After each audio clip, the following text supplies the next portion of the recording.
হয় অসম গণ পৰিষদ দল NDAৰ অংশীদাৰ আৰু ভাৰতীয় জনতা পাৰ্টিৰ নেতৃত্বত 2016ৰ পৰা এই চৰকাৰৰ অগপ অংশীদাৰ হৈ আছে আমি অংশীদাৰ হৈ আছোঁ যোৱাবাৰ আমাৰ আসনৰ সংখ্যা আছিল 9খন এইবাৰ 10খন হ'ল এখন বৃদ্ধি পালে আৰু মই এই কথা ক'বই লাগিব যে ডক্টৰ হিমন্ত বিশ্ব শৰ্মা ডাঙৰীয়াই 2016 চনৰ পৰা 2016-2021 নিৰ্বাচনত আৰু হৈ যোৱা এই 26ৰ নিৰ্বাচনত মিত্ৰতাৰ ক্ষেত্ৰত এক উল্লেখনীয় ভূমিকা গুৰুত্বপূৰ্ণ ভূমিকা গ্ৰহণ কৰি আহিছে মই সুখী হৈছোঁ কেশৱ মহন্ত ডাঙৰীয়াক মন্ত্ৰীসভাত স্থান দিয়াৰ বাবে আৰু মাননীয় মুখ্যমন্ত্ৰী ডক্টৰ হিমন্ত বিশ্ব শৰ্মা ডাঙৰীয়াক ধন্যবাদ জনাইছোঁ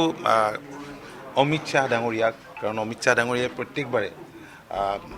এলায়েন্সত অংশ লয় তেখেতৰ গুৰুত্বপূৰ্ণ ভূমিকা থাকে ধন্যবাদ জনাইছোঁ ভাৰতীয় জনতা পাৰ্টীৰ ৰাষ্ট্ৰীয় সভাপতি ডাঙৰীয়াক আৰু কেন্দ্ৰীয় নেতৃত্বক ৰাজ্যিক নেতৃত্বক মোৰ দৃঢ় বিশ্বাস যে এইবাৰ তৃতীয়বাৰৰ কাৰণে চৰকাৰ ইয়াতে NDAৰ হৈছে আৰু ডক্টৰ হিমন্ত বিশ্ব শৰ্মা ডাঙৰীয়া তেখেত দ্বিতীয়বাৰৰ কাৰণে মুখ্যমন্ত্ৰী হৈছে তেওঁৰ দূৰদৰ্শী নেতৃত্বৰ বাবে সবল নেতৃত্বৰ বাবে যোৱা সময়ছোৱাত আমাৰ ৰাজ্যখন বিকাশৰ ক্ষেত্ৰত যথেষ্টখিনি আগবাঢ়ি গ'ল আৰু যিবিলাক আধৰুৱা কাম আছে আৰু যিবিলাক স্বপ্ন আছে মুখ্যমন্ত্ৰীগৰাকীৰ আৰু নিৰ্বাচনৰ যিবিলাক প্ৰতিশ্ৰুতি আছে ভাৰতীয় জনতা পাৰ্টীৰ আমাৰ মিত্ৰ দলৰ সেইখিনি পূৰণ কৰিবৰ কাৰণে মাননীয় মুখ্যমন্ত্ৰীৰ সবল নেতৃত্বত আমি সকলোৱে কাম কৰিব লাগিব আৰু মই কেশৱ মহন্ত ডাঙৰীয়াক লগ পালোঁ শুভেচ্ছা জনাইছোঁ আৰু মুখ্যমন্ত্ৰী ডাঙৰীয়াক নিশ্চিতভাৱে লগ পাম তেখেতক অভিনন্দন আৰু কৃতজ্ঞতা জনাইছোঁ এবাৰ বিজেপিয়ে 82খন আসন পোৱাৰ পাছতো পুনৰবাৰ অসম গণ পৰিষদ দুজন মন্ত্ৰী দিলে এই বিষয়টো কেনেকৈ চাইছে মিত্ৰতাৰ ধৰ্ম পালন সেইটো মিত্ৰতাৰ ধৰ্ম ভাৰতীয় জনতা পাৰ্টীয়ে খুব সুন্দৰভাৱে পালন কৰিছে আৰু মুখ্যমন্ত্ৰী হিচাপে ডক্টৰ হিমন্ত বিশ্ব শৰ্মা ডাঙৰীয়াই খুব সুন্দৰভাৱে পালন কৰিছে কাৰণ যোৱা সময়ছোৱাত 5 বছৰীয়া কাৰ্যকালত চৰকাৰত থাকোঁতেও বিধায়কসকলক তেখেতে দিয়া নিৰ্দেশ আমাৰ সন্মুখতে আৰু বিভিন্ন কাম কাজত মিত্ৰতাৰ ধৰ্মৰ ক্ষেত্ৰত মই দেখিছোঁ অকণো কৃপনানি কৰা নাই তো সেইটোৱে আমাৰ দলৰ কৰ্মকৰ্তাসকলে বিচাৰে আজি মই আনন্দিত হোৱাটো কথা নহয় আমাৰ দলৰ প্ৰতিজন কৰ্মকৰ্তাই এতিয়ালৈকে যিমানবোৰ খবৰ পাইছোঁ মোক মেছেজ দিছে মোৰ লগত থকা মানুহক মেছেজ দিছে এইটো এটা ডাঙৰ কথা এই যে ছেটিছফেকশ্যনটো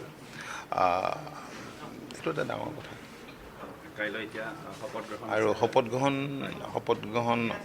আছে কাইলৈ আমি সকলো থাকিম আৰু আমি যেতিয়া শপত লৈছিলোঁ প্ৰথম দিনা মাননীয় মুখ্যমন্ত্ৰীৰ সৈতে তেতিয়া দেশৰ মাননীয় প্ৰধানমন্ত্ৰীও উপস্থিত আছিল তেখেতকো বহুত ধন্যবাদ জনাইছোঁ অসমৰ প্ৰতি তেখেতৰ দৃষ্টিভংগীৰ বাবে আমাৰ ৰাজ্যখন যথেষ্টখিনি আগবাঢ়ি গৈছে তেখেতৰ মাৰ্গদৰ্শনত মুখ্যমন্ত্ৰী ডাঙৰীয়াই এইবাৰো তেখেতৰ বহুত যিহেতু পৰিকল্পনা আছে সেই পৰিকল্পনাবিলাকক সাকাৰ ৰূপ দিবলৈ সক্ষম হ'ব এইবাৰ দেখা গৈছিল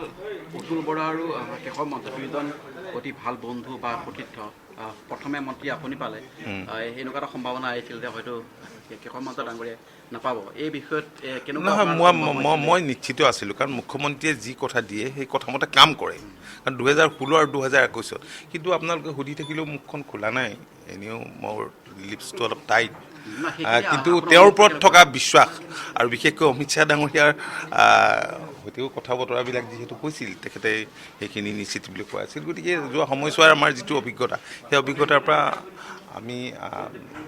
আশা কৰিছোঁ কিন্তু এইবাৰ ৰাইজৰ যিটো মৰম দেখুৱালে সেই মৰম চাই আপোনালোকে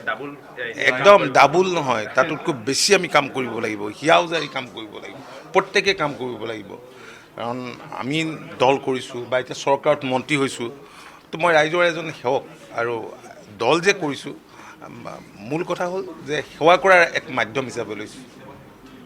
অগপৰ শক্তি বৃদ্ধিৰ ক্ষেত্ৰত এবাৰ কেনেকুৱা ধৰণৰ প্লেনিং নাই চাওক মইতো যোৱা বছৰ কৈছিলোঁ বৰ্ষৰ আৰম্ভণিতে যে এই বৰ্ষটো হ'ব অসম গণ পৰিষদ দলৰ শক্তি বৃদ্ধিৰ বছৰ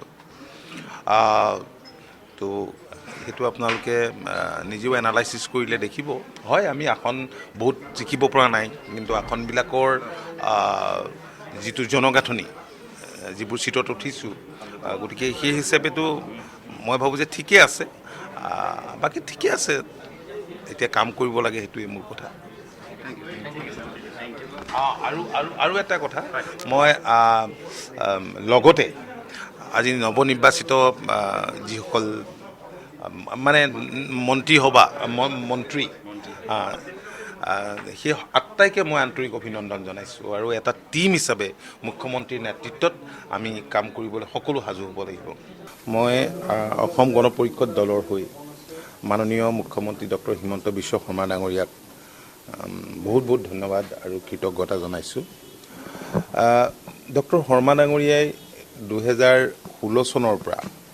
লাষ্ট ইলেকশ্যনলৈকে এলায়েন্সৰ সম্পৰ্কত এক গুৰুত্বপূৰ্ণ ভূমিকা গ্ৰহণ কৰি আহিছে আৰু আমাৰ বিশ্বাস আছিল কাৰণ এলায়েন্স কৰাৰ সময়ত এইবাৰো যিখিনি কথা কৈছিল পূৰ্বৰ দৰে এইখিনি কথা নিশ্চয় ৰাখিব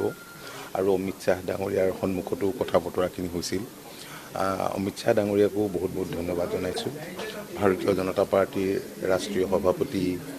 তেখেতকো বহুত ধন্যবাদ জনাইছোঁ ৰাজ্যিক নেতৃত্বকো জনাইছোঁ চাওক এইবাৰ হেট্ৰিক কৰিছে দ্বিতীয়বাৰ কাৰণে চৰকাৰ আহিলে NDA চৰকাৰ হ'ল আৰু ডক্টৰ হিমন্ত বিশ্ব শৰ্মা ডাঙৰীয়াৰ নেতৃত্বত দ্বিতীয়বাৰ চৰকাৰ হ'ল আৰু এই চৰকাৰখনৰ দায়িত্ব মই ভাবোঁ যে পূৰ্বতকৈ অধিক আৰু সেইকাৰণে বহু দিশ চাই মুখ্যমন্ত্ৰী ডাঙৰীয়াই এই মন্ত্ৰীসভাখন এনেদৰে গঠন কৰিছে মই অত্যন্ত সুখী কেশৱ মহন্ত ডাঙৰীয়াক এৰি থৈ মই অকলে মন্ত্ৰীসভাত থকাটো মোৰ কাৰণেই এটা স্বাভাৱিকতে অস্বস্তিকৰ হ'ল হয় কাৰণ আমি যৌথভাৱে দলটোক নেতৃত্ব দিছোঁ আৰু আমাৰ দলৰ প্ৰতিজন কৰ্মীয়ে এতিয়া যিখিনি খবৰ পাইছোঁ অত্যন্ত আনন্দিত হৈছে সুখী হৈছে আৰু অনাগত দিনত জনসাধাৰণে যিটো মেণ্ডেট দিছে 102খন আসনেৰে NDAক মোৰ দৃঢ় বিশ্বাস মাননীয় মুখ্যমন্ত্ৰীগৰাকীৰ দূৰদৰ্শী আৰু সবল নেতৃত্বত পূৰ্বতকৈ অধিক গতিশীল হ'ব এইখন চৰকাৰ আৰু জনসাধাৰণৰ স্বাৰ্থত সকলোৱে আমি সৰ্বোচ্চ আমি উজাৰি দিম তাৰ কাৰণে আমাৰ আটাইৰে সংকল্প আছে